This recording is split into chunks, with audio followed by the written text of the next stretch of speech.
Selamat malam Bapak, Ibu, Saudara-saudari yang dikasihi Tuhan kita Yesus Kristus. Terimalah salam dari HKBP Kernolong, HKBP tertua di Pulau Jawa.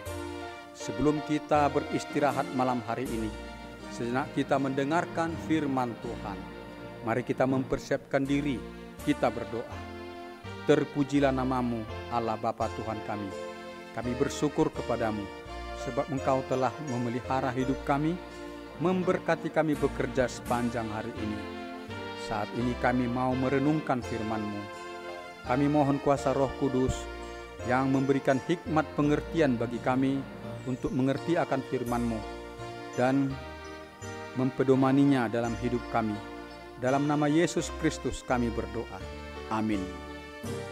Renungan malam bagi kita sesuai dengan nas bacaan malam dalam Almanak HKBP, tertulis dalam kitab Yesaya pasal 1, ayat 21 sampai dengan ayat ke-31.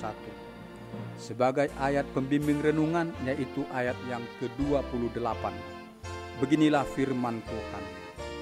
Tetapi orang-orang yang memberontak dan orang-orang berdosa akan dihancurkan bersama.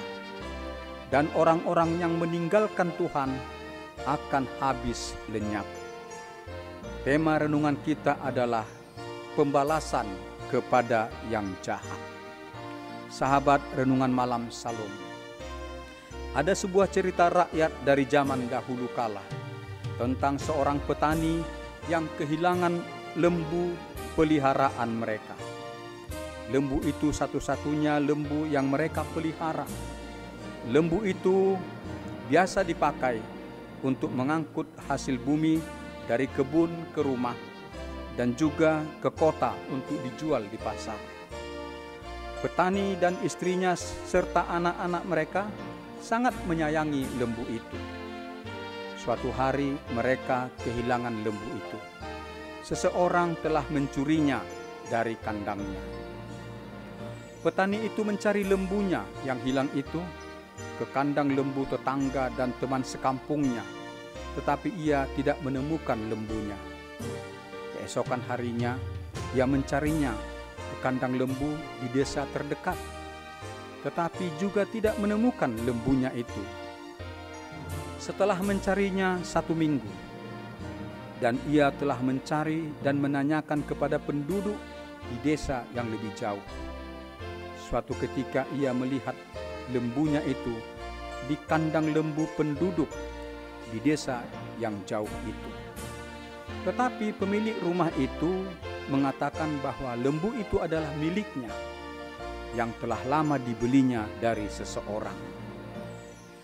Petani itu menjelaskan bahwa ia kehilangan lembunya telah 1 minggu dan ia sangat mengenali lembu itu sebagai lembu miliknya.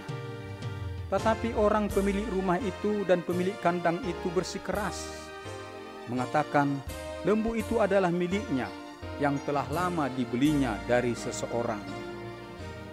Petani itu mencoba memanggil lembu itu dan mengulurkan tangannya. Dan lembu itu datang mendekat ke pinggir kandang dan menjilati tangan petani itu. Maka petani itu semakin yakin bahwa lembu itu adalah miliknya yang hilang itu.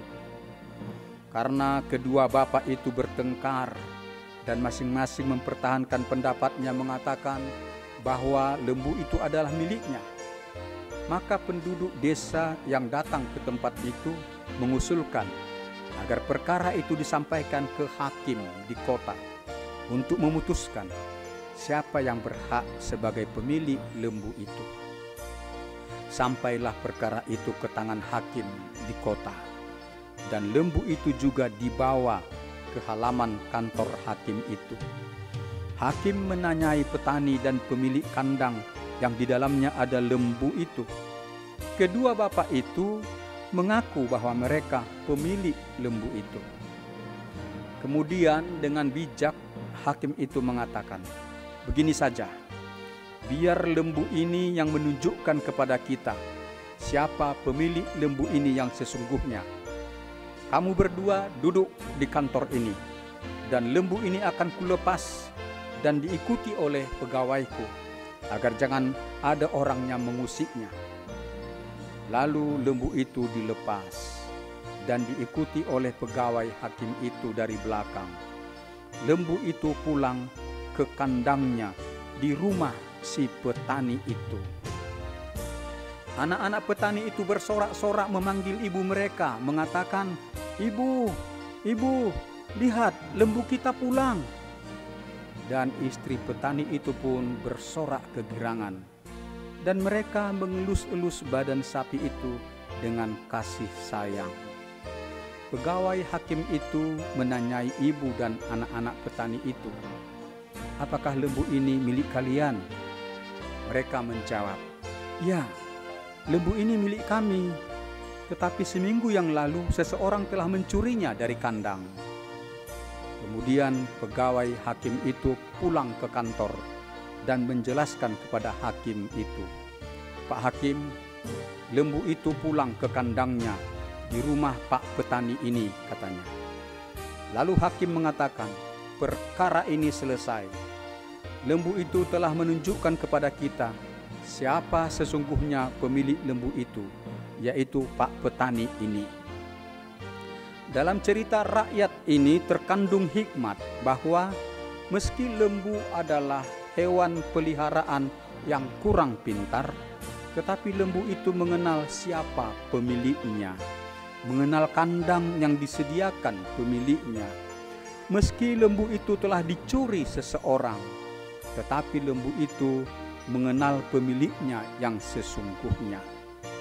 Bandingkanlah karakter sapi dalam cerita rakyat ini dengan karakter orang Yehuda yang ditegur oleh Allah karena mereka tidak mengenal Allah.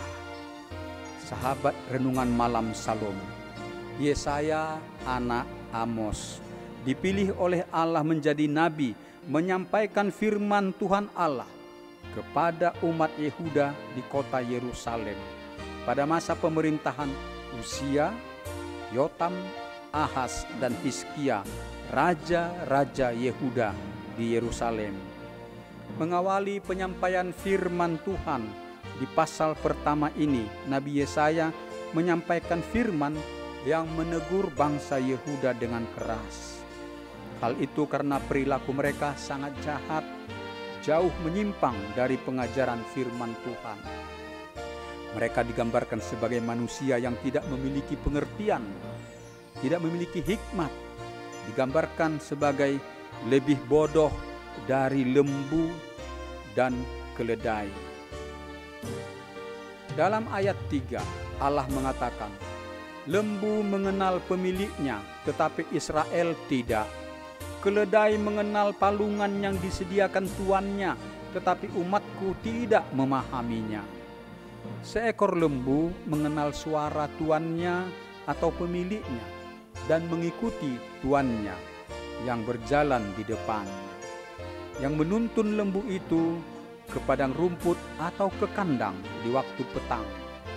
Seekor lembu tidak akan mengikuti orang lain, tetapi bangsa Yehuda telah meninggalkan Tuhan Allah dan mengikuti penyembahan berhala, menyembah berbagai dewa-dewi seperti Baal, Moloch, Milkom, Asyera, dan Asitoret. Demikian juga seekor keledai. Seekor keledai akan datang untuk makan rumput di palungan yang disediakan tuannya. Seekor keledai tidak akan pergi ke kandang atau palungan yang lain yang bukan disediakan tuannya. Bangsa Yehuda suka pergi ke kuil berhala, bersujud di depan patung dewa atau dewi, meminta berkat-berkat. Selain penyembahan berhala, para pemuka dan pemimpin bangsa Yehuda juga membuat kejahatan sosial sesuka hati mereka, melakukan ketidakadilan, merampasi hak milik para ibu janda dan anak yatim. Para hakim mereka juga suka menerima suap. Meski mereka mendengar hukum Taurat, tetapi mereka mengabaikannya. Rasa takut akan Tuhan tidak ada pada mereka. Mengapa bangsa Yehuda sejahat itu? Itu karena hati mereka dikuasai keserakahan akan harta kekayaan duniawi.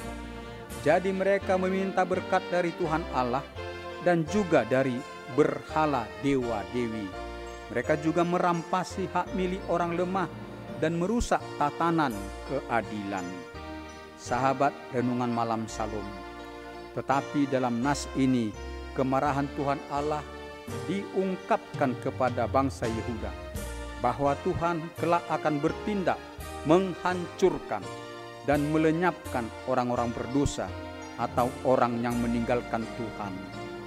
Kemarahan Tuhan itu diungkapkan dengan terang-terangan supaya orang Yehuda insaf akan dosa kesesatan mereka, agar mereka bertobat untuk kembali setia beriman kepada Tuhan Allah dan setia menaati perintah Allah yang disampaikan dalam Tauratnya.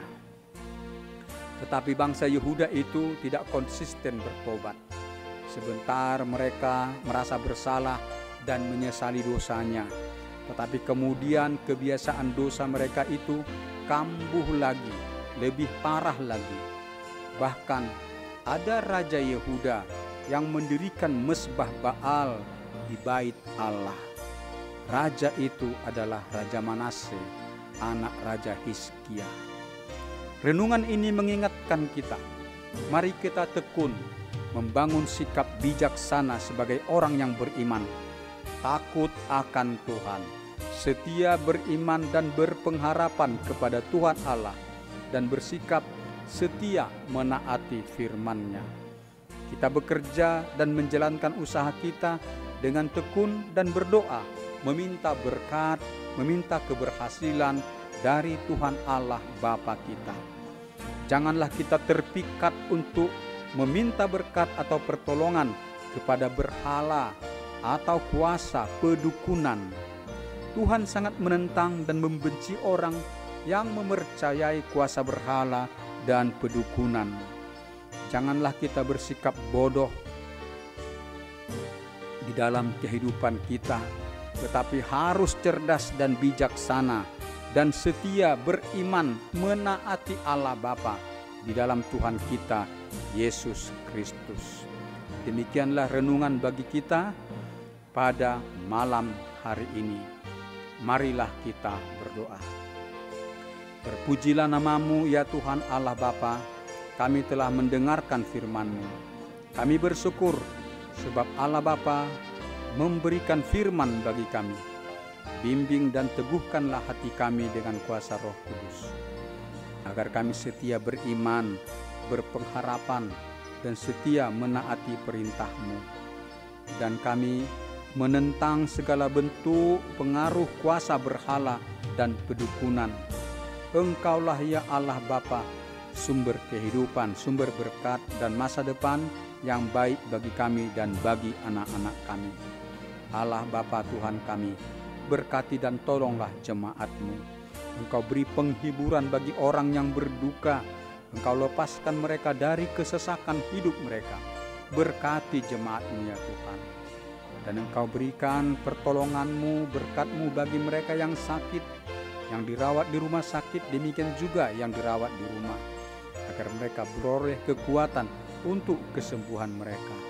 Lindungi semua para pelayan kesehatan. Tuhan Allah Bapa, Engkau sumber keselamatan hidup kami. Pelihara kami Tuhan dalam istirahat pada malam hari ini. Bangunkan kami esok dan persiapkan kami untuk beribadah minggu kepadamu ya Tuhan, untuk membangun keteguhan iman kami dan kami memuliakan nama-Mu. Terpujilah Engkau Allah Bapa. Dalam nama anak-Mu Tuhan Yesus Kristus kami berdoa. Dengarkanlah doa kami. Amin. Anugerah Tuhan kita Yesus Kristus, kasih setia Allah Bapa, dan persekutuan dengan Roh Kudus yang memelihara hidup kita selama-lamanya. Amin.